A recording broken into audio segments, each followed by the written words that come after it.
We each have our top 5 most desired realistic coaching candidates for Auburn, and we agree on number 1.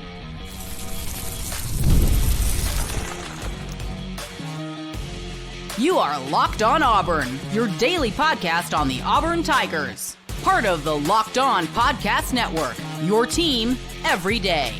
Yes, welcome on in to Locked On Auburn, your daily Auburn Tigers podcast. I'm your host, Zach Blackerby, and thank you so much for making Locked On Auburn your first listen every single day. We're dapping it up with the Darrell Dapprich, Montgomery radio legend, hanging out with us. We each have a list of coaches that we desire most to be Auburn's next head coach. And of course, these are realistic candidates. We're not throwing out Lane Kiffin. We're not throwing out Dan Lanning, folks that we don't think Auburn has a shot of getting. We'll touch later on, can any of these guys win Auburn a championship? Why we may differ on a few names, and Durkin's name has actually slipped a little bit on these lists. But Darrell, we both agree on our most desired coach to be Auburn's next head coach, and that is Kenny Dillingham. I'm assuming you agree with the spark that he would bring, the offensive-minded head coach, which would allow you more freedom with DJ Durkin, keeping him a defensive coordinator. And I think just the desire that Auburn fans have is to have a consistent offense again. It's been way too long. You've got to get the offensive aspect of this right. Yeah, and I think sometimes there's too much to be read into how somebody handles themselves, their charisma, the way they capture the room. But he checks those boxes too. Sure. As a young coach, he's got a very much of an old soul to him, the way he does things, the way he handles his team, his business. His organizational skills, I've been told, is off the charts. Attention to detail, those type of things that sometimes you see, in an older. He's a player's coach. The players love him. I mean, those things you just mentioned, boy. Like, can you imagine this team if our last head coach had the ability to communicate, yes, internally, or attention to detail? Those are the things that got us beat in all these close games over and over and over again. There's not much that gets by him, put it that way. And he talks about things, and the way he articulates things, it's very evident that he's so detailed. And never mind, a cutting-edge, state-of-the-art offense that moves the ball and scores points. He's not smoke and mirrors and flashy. He's very, very, focused and a little bit old school on stuff. So, well, look what got him to the playoffs last year. Correct. Cam Scatabo, very, very good. I mean, you're telling me Jarquez Hunter couldn't have done that stuff if he had the similar, different style, but as far as being able to handle the workload, Auburn's been able to get those guys. That is adapting to your personnel. He's a guy that had Bo Nix at Oregon and likes to throw it all over the yard, but he had Scatabo. So what did he say? I'm gonna ride this horse to the college football playoff and go against my nature or the grain of what I like to do because this is more effective for my football team. Putting your team in a situation to succeed. What a novel concept. And let me say this, getting Scatabo was a genius move too, because remember, he came from a Division II school there wasn't a lot of people out there. If you he was a diamond in the rough for sure. If you watched him play, you liked him at the FCS level, but he still went out and got him and had the foresight to know that he could get it done at major college football. So evaluating talent is another box that gets checked for me. Yeah. So I've pivoted on saying I really want a defensive-minded head coach. I've pivoted on that largely because of the DJ Durkin piece in this. I think if DJ Durkin wasn't in the picture, I might feel a little bit different about it. But if you go out and get, and a lot of the coaches we're going to mention today are offensive guys, I'm much more okay and prone to the idea of getting an offensive-minded head coach because it seems like you have DJ Durkin rearing and ready to go for whoever comes in as Auburn's next head coach. Yeah, on two fronts. Number one, I think an offensive coach is more likely to retain DJ Durkin. I'm not saying that a defensive head coach would come in and say, you're gone, but a defensive-minded head coach may be comfortable with his own staff. And then the second aspect of that is if you're an offensive-minded head coach, you're just going to leave the defensive side of the ball alone. Do your stuff, right? You're not going to micromanage. You're just going to leave it alone and let him do what he needs to do. So on both of those points, it's why I'm leaning towards one as well. Yeah.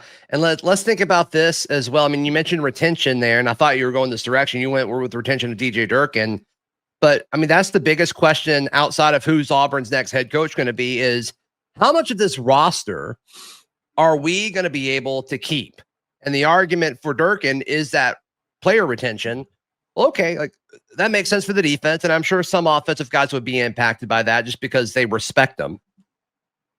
But if you get a Dillingham, my concern of losing Cam Coleman, Perry Thompson, Malcolm Simmons, Jeremiah Cobb, it goes down. It goes down if you get an offensive guy like Kenny Dillingham or some of the other guys that we're going to mention in a moment. Absolutely. And if you're able to still retain Durkin, and when these players have played for him even the offensive side of the ball has played for him the last 3 games, and there's that bond that has grown a little bit. Even if he's on the defensive side of the ball, there's still a familiarity and a comfort knowing he's in the locker room. Mm-hmm. Doesn't matter what his title is. He's on the plane. He's in the hotels. He's there. He's a face that you're familiar, comfortable with, and trust in the room. And I think that speaks volumes to retaining, like you said, even guys on the offensive side of the ball. My number 2 on this list is a guy you do not have in your top 5. So this is probably the guy we disagree most on. I'm curious as to why. Eli Drinkwitz is my number 2, quote unquote, realistic candidate. Is he not on your list because you question how much of a realistic candidate he is? Or do you think some of these other guys would be a better fit at Auburn? I think some of these other guys would be a better fit at Auburn. I think he's very, very realistic. I think he wants this job, is shown interest in this job, has coached at Auburn. I can't also be a hypocrite and be fake and not tell you I just don't like him personally either. He sends off personality-wise other vibes that you're going to get to a person later down your list that I don't like, and I'm not even going to use the word I would describe. I just don't like him. I don't like what he did. It's amateurish and clown show to me when he stood up on the pole or whatever, the cement after beating all. There's some of the things he said at press conferences, the shaking Josh Heupel's hand and saying I stood on business. That kind of crap to me is just Bush League, and I don't want it in Auburn's next coach. Yeah, period. Yeah. He definitely has like fake tough guy attitude. There you go. For sure. Yeah. And for folks who don't know what you're referring to as far as what he did at Auburn, after Missouri beat Auburn in overtime earlier this year, he went up to the wall that separates the stands from the field and stood on it. And I guess I don't know if he was yelling at Auburn fans or like yelling. No, he was yelling at Missouri fans. He wasn't fans just saying like "Let's go." Yeah. There were a few kind of memes that popped up from that, which were funny. But I think what he's done at Missouri, if he had Auburn's assets, I think that could turn into a program with some oomph behind it. I guess clearly you don't agree, which is fine. Yeah, I just, there's other guys on this list that have been to a college football playoff. There's other guys on this list that more than likely would take their team to a college football playoff this year. That's why I don't know. I get it. Missouri's hard to win in the SEC, and he's done some things in the last couple of years that have been really, really good. How he turned them around. The fit there, just for me, is sandpaper. Yeah, fit's a big part of this for sure. Fit is a big part of this for sure. All right, we'll get to Darrell's number 2 realistic option in just a moment, as well as where we disagree on some other guys. That's next, right here on Locked On Auburn. Today's show brought to you by our friends at Supply House. Supply House is where you can go to get over 280,000 plumbing, HVAC, and electrical items for the most trusted brands in the business. Darrell, you run a company, and you guys use Supply House to get some of the parts you guys need. Expendable items are a big thing. And sometimes it takes, even with, places that are world renowned for getting items to you quickly, sometimes it takes 3 or 4 days. Yeah. You don't have that opportunity sometimes when a machine's down and you've got to fix it. So I love the fact that they do such a quick turnaround. Yeah. Join the free Trademaster program today and score serious perks like priority shipping, lower prices, and a dedicated support line. Visit supplyhouse.com to sign up for free and use promo code SHCollege5 for 5% off your first order at supplyhouse.com. Real people, real service. Today's show Also brought to you by our friends at Alumni Hall. They've got 3 great physical locations. Opelika, it's in Tigertown. Auburn, it's on College Street. And then Huntsville is somewhere in Huntsville. You've been there. I have not been to the Huntsville location yet, but I can assure you that their customer service will be top-notch, and the selection of Auburn gear, Darrell, is second to absolutely no one. The Huntsville location is right near the ballpark where the Trash Pandas plays, which is pretty cool. I was going to say this too. You know how sometimes you'll be scrolling through social media and reels will pop up and ads? I've been getting a lot of Alumni Hall, and there's some new merchandise that they're showing little pictures of that have popped up that you got to click on. There is some really cool stuff, and their hat selection, for the love of God, check it out. Yeah, I mean, in the 2 locations in town, Auburn and Opelika, they've got like it's a hat wall. There's so many different things to pick from, which is awesome. That's so clutch. Yeah, it doesn't matter what sport it is, they've got you covered. For some of the more niche sports, some of the Olympic sports that you might support that it's tougher to find gear for, they've got it. They've got it there. So visit alumnihall.com or any of their 3 physical locations in Auburn, Opelika, and Huntsville. Thank you so much for making Locked On Auburn your first listen every single day. We both agree on Kenny Dillingham being, number 1 on the list of realistic candidates you and I would want to be Auburn's next head coach. I have Eli Drinkwitz at 2. Who is your number 2? I have Jeff Brohm. And I'll tell you, one of the things that irks me is when somebody loses a game and people overreact and go, he's off my list. He just lost to Cal. Harsin beat him, which Harsin didn't because Harsin's not the head coach. So I don't care. The guy has had a great year. He has been known for beating top-ranked teams in big games. Yes. He turned around Purdue. Again, I've said this before. He won a division title at Purdue. He won 9 games at Purdue. He's probably going to win 10 games for the second time at Louisville. You know what they called Purdue before and after he was there? Perdon't. There it is. Yeah, I mean, Purdue, has not had, they had Jim Everett and Drew Brees that played there, but traditionally they don't have, and he did it, other than Gus absolutely boat racing him in the Music City Bowl. There's O'Connell there. Was he Purdue? Yes, that played for the Raiders. Good call. Yes. Thanks. Who was that receiver that was really good? I can't remember his name that Auburn completely shut down in the bowl game. That was very dynamic. Remember, very fast. Yeah. Yep. That's driving me crazy. I know, he was good. And then I think he might have transferred, but he was really good. David something? I don't remember. He was good. But, he's done it at 2 I like coaches that have been at multiple stops, been a Power 4.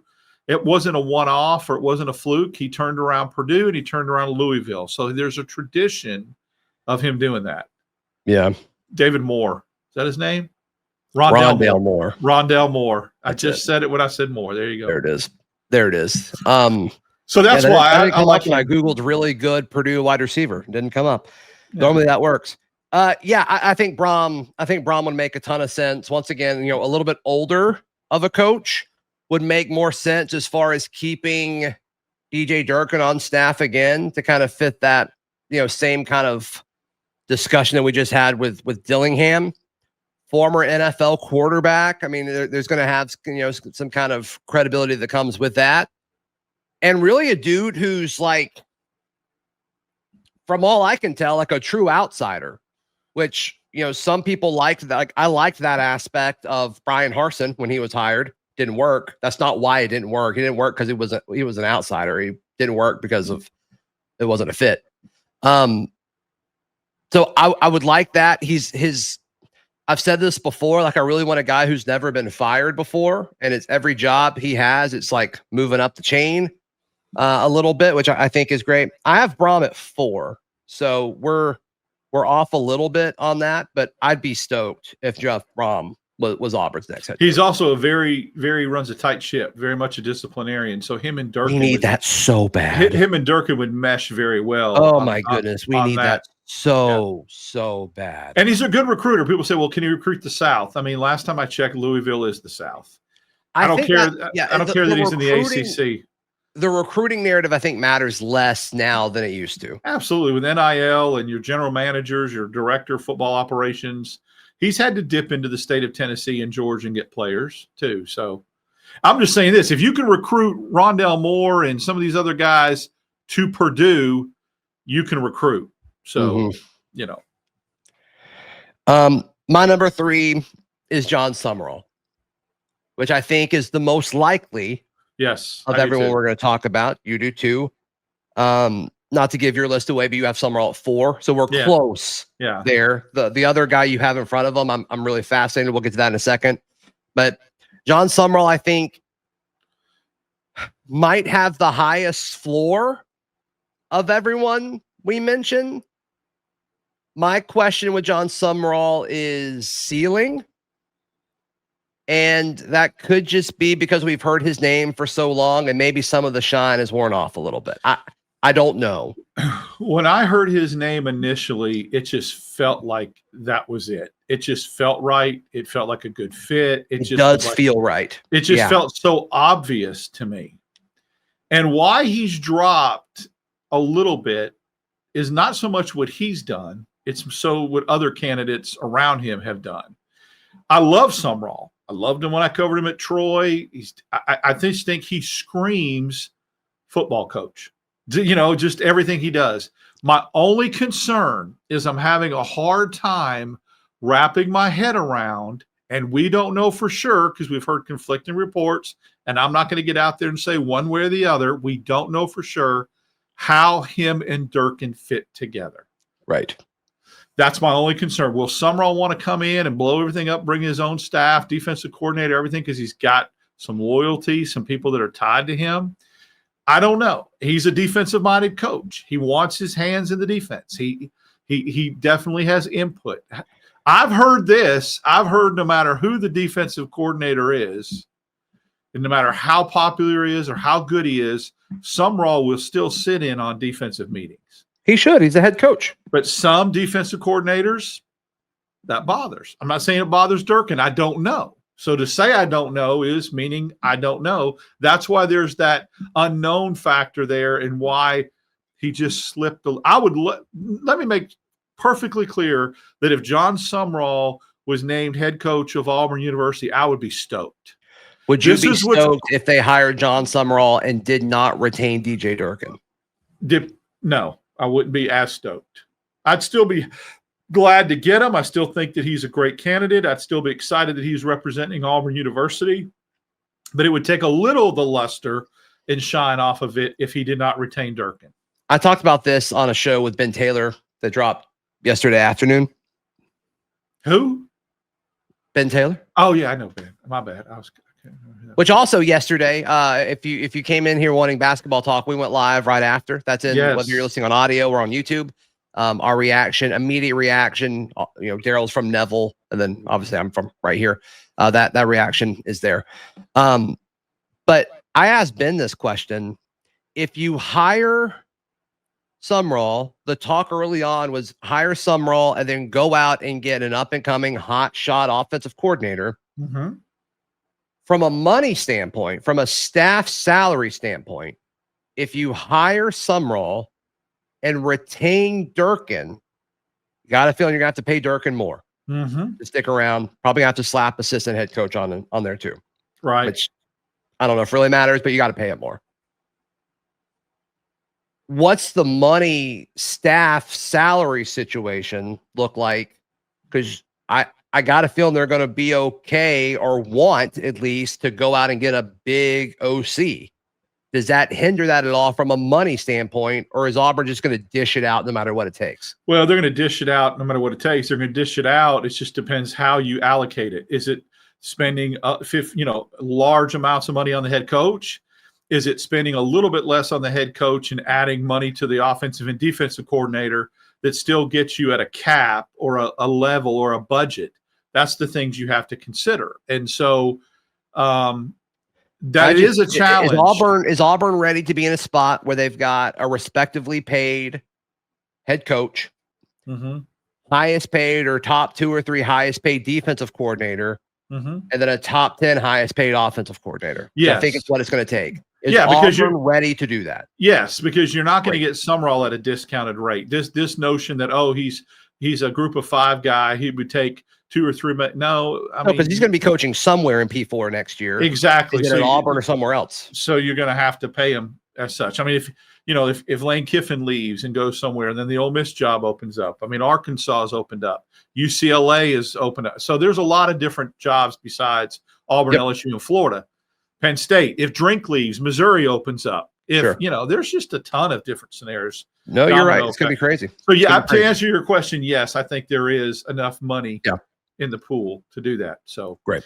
Yeah. My number 3, go ahead, is next. We tell you next. It's a name that has not really been brought up on this podcast yet.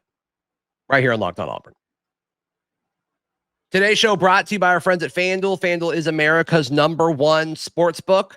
Right now, Darrell, new customers can bet $5. You get $300 in bonus bets back. That's insane.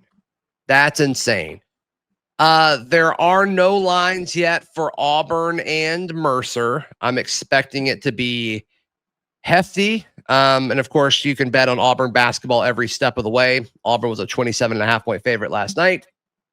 We all know how that turned out. So head over to FanDuel.com today and sign up to play your game with FanDuel, the official sports betting partner of the NBA.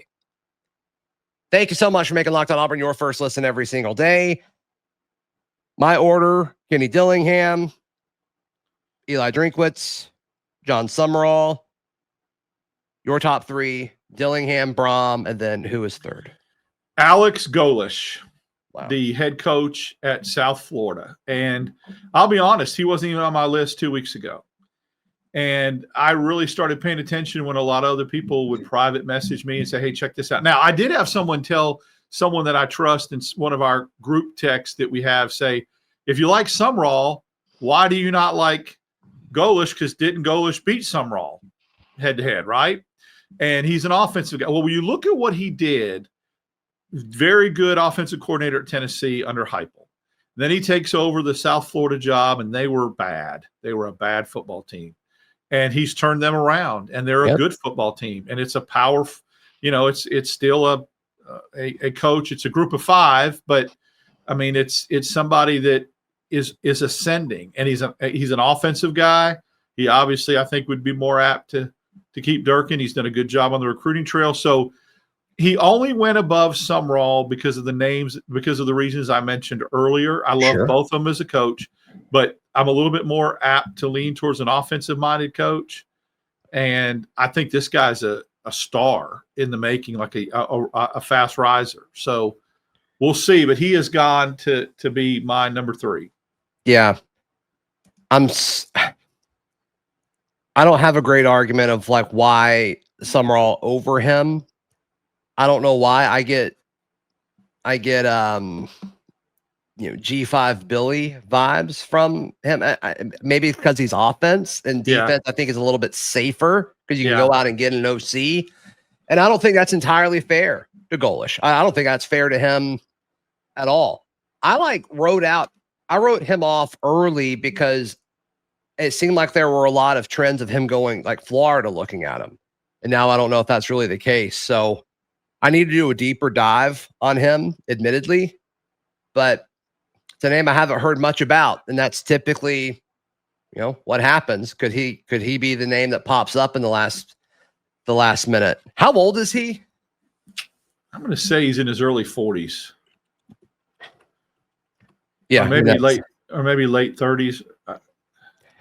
41. 41. Okay. Yeah. All right. Cool. I like it. What do you guys think about Golesh? Let us know in the comments down below or on social media. All right. Then, you've got Sumrall at 4. I've got Brohm at 4. And then we both have DJ Durkin at 5. Yes. And let me just say, one game does not sway, nor would sway my opinion one way or the other. If Auburn wins that game in overtime, I at least say, okay, they've made some growth. They've taken some steps. They made some gains because they won a close game.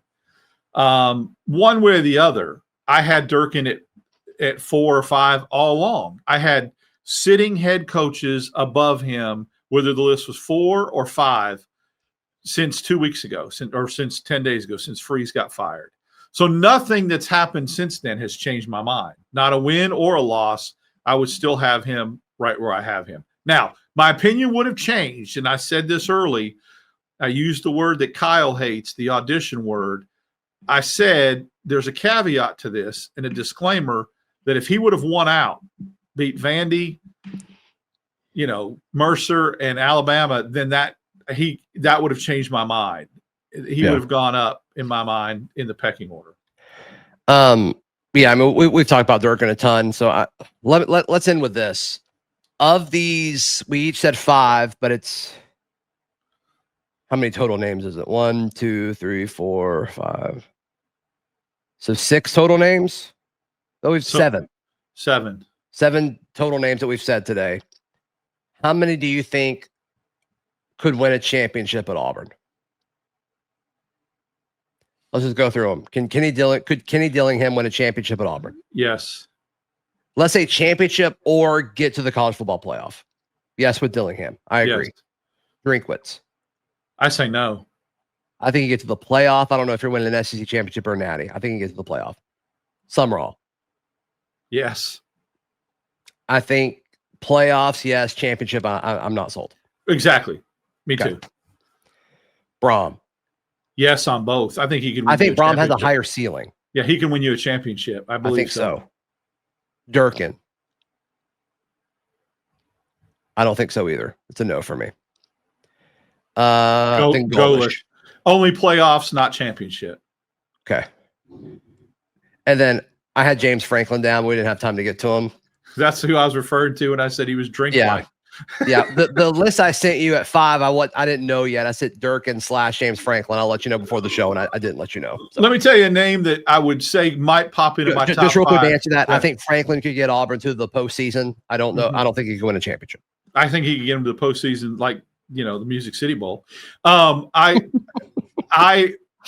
Rhett Lashley narrative is starting to grow on me a little bit too. That he may pop into that top 5. I just let me sit a week and kind of marinate. I don't know how realistic that one is.